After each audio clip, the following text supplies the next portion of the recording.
దగ్గు ఇది సహజంగా వైరల్ ఇన్ఫెక్షన్ వల్ల వస్తుంది. అయితే మొండి దగ్గు మాత్రం ఎంతకీ వదలకుండా చాలా ఇబ్బంది పెడుతుంది. అయితే చాలా మంది ఇంగ్లీష్ మెడిసిన్స్ వాడడానికి భయపడుతూ ఉంటారు. మన ఇంట్లో దొరికే సహజ సిద్ధమైన పదార్థాలతో దగ్గును ఈజీగా నయం చేసుకోవచ్చు. ఒక్క గ్లాస్ గోరువెచ్చటి నీళ్ళలో కొద్దిగా ఉప్పు వేసి కలిపి ఆ నీటిని గొంతులో వేసుకుని బాగా పుక్కిలించాలి. దీంతో దురద, మంట తగ్గిపోతాయి. తరచూ ఇలా చేయడం వల్ల వైరస్లు కూడా దరిచేరవు, జలుబు కూడా ఉండదు.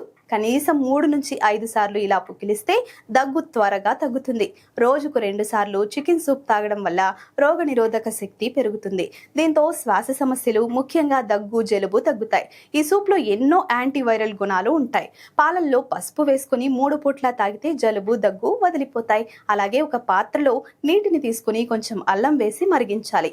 ఆ తరువాత ఆ ద్రవాన్ని వడగట్టి అందులో తేనె, నిమ్మరసం కలుపుకుని తాగితే దగ్గు నుంచి ఉపశమనం లభిస్తుంది. అయితే 2 వారాల కంటే ఎక్కువగా దగ్గు, జలుబు ఉంటే మాత్రం నిర్లక్ష్యం చేయకుండా వెంటనే వైద్యుని సంప్రదించడం మంచిది.